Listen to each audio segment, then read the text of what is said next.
لج پالا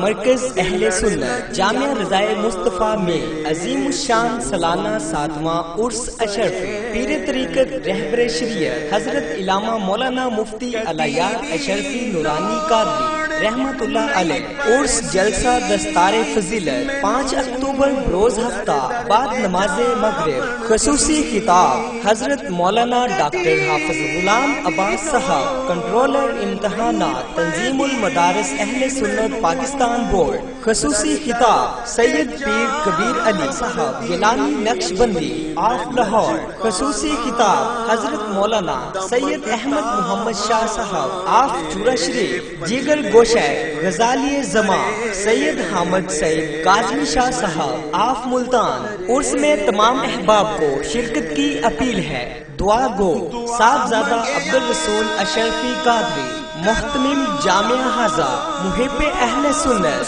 صاحبزادہ محب النبی نورانی اشرفی حافظ القاری محب الرسول مدنی من جانب اراکین معاونین مرکز اہل سنت جامعہ رضائے مصطفیٰ ٹرسٹ بہاولپور مجلس علماء رضائے مصطفیٰ پاکستان بزم طلبہ رضائے مصطفیٰ بہاولپور